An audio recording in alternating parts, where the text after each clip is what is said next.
हर पार्लिमानी साल का आगाज पार्लियामेंट से सदर के खिताब से होता है। ये एक पुरानी रवायत है पाकिस्तान के अंदर, लेकिन इसके साथ साथ एक और रवायत भी है।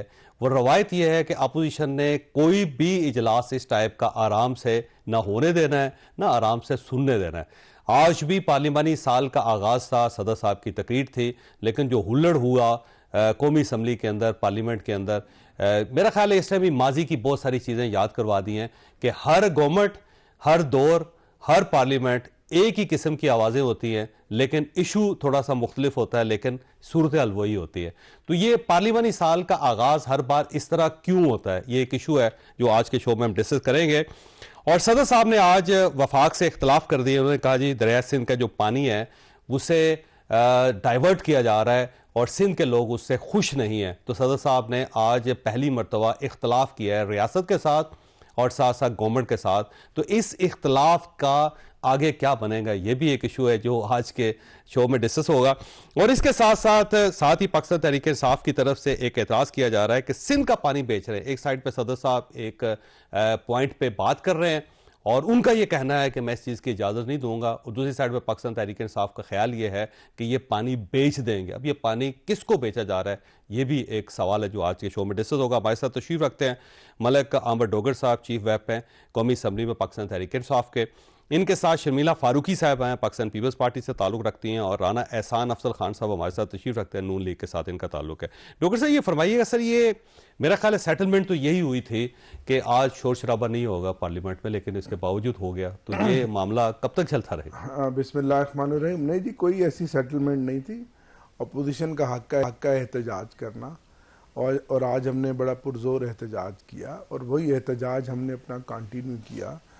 जो कुछ हमारे साथ हो रहा है आप सब जानते हैं। ऐसा तो बदतरीन मार्शल लॉ में भी नहीं हुआ कि आज भी हमारे अरकान असम्बली पे मुकदमात दर्ज किए जा रहे हैं, उनको गिरफ्तार किया जा रहा है, उनके ऊपर प्रेशर डाला जा रहा है, पार्टी को मज़ीद तोड़ने की कोशिश की जा रही है। कहीं से हमारे खिलाफ इंतकामी कार्रवाइयों का सिलसिला रुकने पर नहीं आ रहा। और कमोबेश 2 साल होने को हैं। इमरान खान साहब, शाह महमूद साहब, मियां महमूद रशीद साहब समेत हमारे सैकड़ों कारकुनान बेगुनाह जेल में हैं। तो ऐसी फस्तायत आपने कभी भी नहीं देखी होगी। तो हमारा वही मुतालबा है कि हमने आज भी यही बात की कि इमरान खान को रिहा करो। हमने आज भी यही बात की कि आपने गोली क्यों चलाई। हमने आज भी यही बात की कि वो ना वो भागा ना बीमार, कैदी नंबर 804। हमारे वही मुतालबे हैं।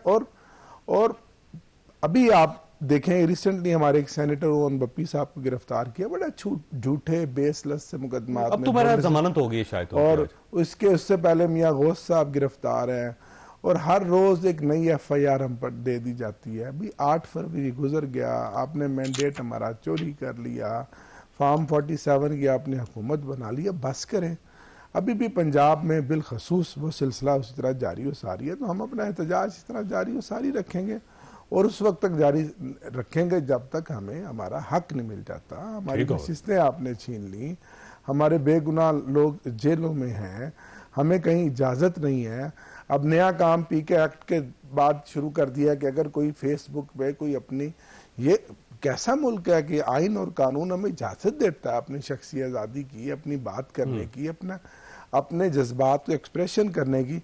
को जी PK एक्ट लगा के आप उनको गिरफ्तारियां कर रहे हैं। साफियों पे तो चलो जो कर रहे सो कर रहे, पॉलिटिकल वर्करों को भी गिरफ्तार किया जा रहा है। अब तक जमशेद दस्ती साहब को PK एक्ट के साथ मुकदमा दर्ज किया है। कोई 15-20 हमारे पंजाब में कारकुनों को पे पर्चे डाले गए। ऐसा कभी हुआ है? माशाल्लाह हमने देखे।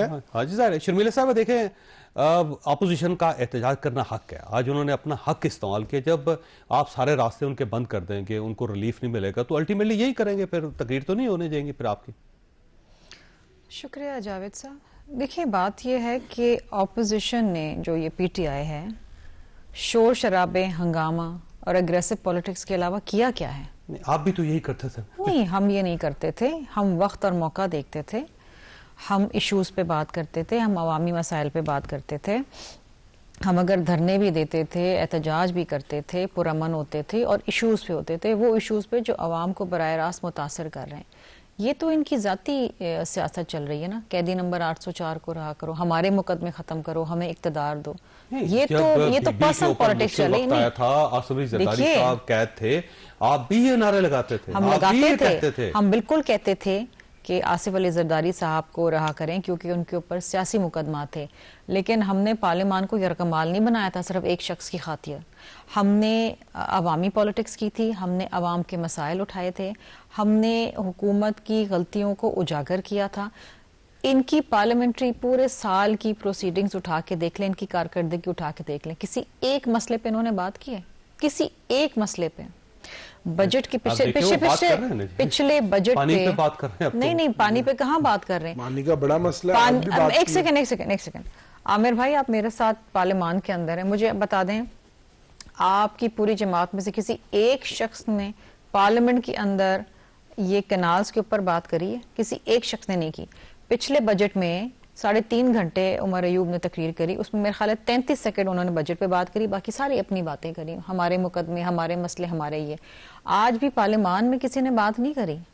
आज भी वही शोर हंगामा, वही चोर, वो फला, वो चीजें, वो कैदी नंबर 800, ये this is the same thing which has been going on for the last 1 year.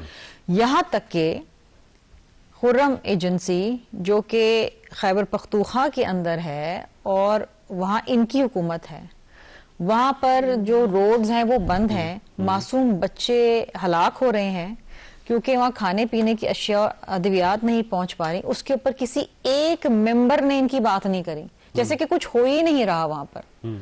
वो तो बात कर लो, अपने सूबे की बात कर लो। मुझे बताया ना, कोई एक अवामी मसले के ऊपर बात की है उन्होंने? नहीं, जो सबसे बड़ा मसला है उसी पे बात करनी है। तो उनके लिए सबसे बड़ा मसला अगर खान नहीं तो पाकिस्तान नहीं, तो फिर ये तो अपनी जाती पॉलिटिक्स है ना। राणा साहब, वैसे आप लोग भी यही करते रहे, आपको याद नहीं है कि एक वक्त था कि आप लोग आसिफ अली जरदारी साहब के ऊपर चादरें फेंक देते थे, चूड़ियां फेंक देते थे? आप जरा माजी में जाके देखें आप, तो आज जब आपके साथ हो रहा है, बल्कि हल्की मौसीकी पे हुआ है, आज को बहुत ज्यादा उस लेवल पे नहीं है, तो आप साथ ही कह रहे हैं कि जी ये देखें क्या कर रहे हैं और ये अपने गंदे कपड़े धो रहे हैं और ये हुल्लड़बाजी जो है ये इसको कहाँ रखा जाए वगैरह वगैरह। बिस्मिल्लाहिर्रहमानिर्रहीम। जावेद साहब बहुत शुक्रिया। देखें, अगर आप 2008 से 2018 के सेशन निकाल लें तो उसके अंदर काफी हालात बेहतर थे, लोग एक दूसरे की बातचीत सुनने का जो है वो बर्दाश्त रखते थे। फिर ये कल्चर जो है वो डिटीरियोरेट, पीटीआई की जब 2013 में एंट्री हुई, उन्होंने कोशिश की तब कल्चर खराब हुआ, और 2018 के बाद तो बिल्कुल ही एक पोलराइजेशन का और एक कह लें नफरत की सियासत जो है वो अरूज पे पहुंच गई।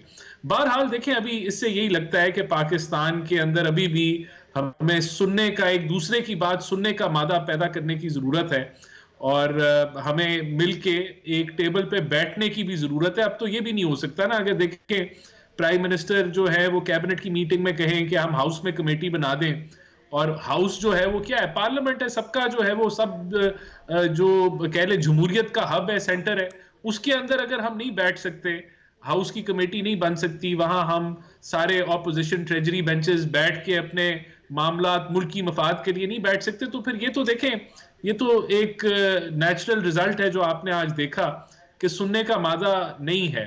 तो हमें इसको पैदा करने की जरूरत है, हमें टॉलरेंस सियासत में लाने की जरूरत है, हमें पोलराइजेशन को कम करने की जरूरत है। मेरा ख्याल है आपको माजी की जो गलतियां है ना राणा साहब, उनका इदराक भी करना चाहिए था। यही आसिफ अली जरदारी साहब थे, आप इनकी भी बात सुनने के लिए तैयार नहीं होते थे। आप जरा याद करें, जरा थोड़ा सा माजी में जाके देखें आप।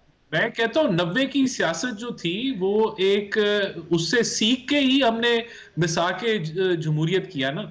उसके बाद ही तो 2008 से 18 जो था वो एक आपको फ्रेंडली ऑपोजिशन का कब नारा लगता था, कौन लगाता था? ये पीटीआई लगाती थी फ्रेंडली ऑपोजिशन का नारा। तो ये क्यों लगा था? क्योंकि तब टॉलरेंस आ गई थी, तो उस टॉलरेंस को भी तनकीद का निशाना बनाया गया कि ये तो जी ये तो मेलजोल है, ये तो फलाना ढमकाना। और उसके नतीजे में आया क्या? उसके नतीजे में पीटीआई लाई गई, ऊपर से उतारी गई, तीसरा फरीक डाला गया कि ये दो जो हैं इनको समझ आ गई है, ये अब जो है वो मिसाके जमहूरियत के तहत 100% नहीं लेकिन चल रहे हैं उसके तहत। तो फिर वो तीसरा फरीक जो है वो उसने पोलराइजेशन भी की, उसने नफरत की सियासत भी की, नेम कॉलिंग भी की, मदीना में भी नारे लगे, और ये भी तकरीरों में कहा गया कि दुनिया में कहीं भी जाओगे तो लोग गालियां देंगे। तो ये जो जब लीडरशिप ऐसी सियासत को प्रमोट करे, तो मैं समझता हूं अब हम वो जो 90 की सियासत से सीख के आगे बढ़े थे, अब हम दोबारा जवाल परस्त हो गए पीटीआई और खान साहब की जो सियासत है उसकी वजह से। तो मेरे ख्याल से अभी हमें फिर से इसके ऊपर सोचना चाहिए, जितने भी ये जमहूरी लोग हैं, जमहूरी जमातें हैं, हमें अपने जो पर्सनल इंटरेस्ट है उनसे बालातर होके हमें इस पे जरूर सोचना चाहिए कि हमें ही बैठना है इसको बेहतर करने के लिए। ठीक है, क्योंकि जितने पॉलिटिशियंस हैं ना पाकिस्तान में या जितनी गवर्नमेंट्स हैं वो हमेशा ये एतराज करती रही हैं कि कौम के अंदर डिसिप्लिन नहीं है। जब पार्लियामेंट के अंदर डिसिप्लिन नहीं होगा तो कौम के अंदर कहाँ पे डिसिप्लिन होगा। मैं डॉक्टर साहब आपके पास एक सवाल छोड़ के जा रहा हूँ कि पानी का इशू क्या है और ये पाकिस्तान तहसाफ पाकिस्तान पीपल्स पार्टी को क्यों सपोर्ट करिए। इस पर छोटी सी ब्रेक और ब्रेक के बाद दोबारा जरूरत।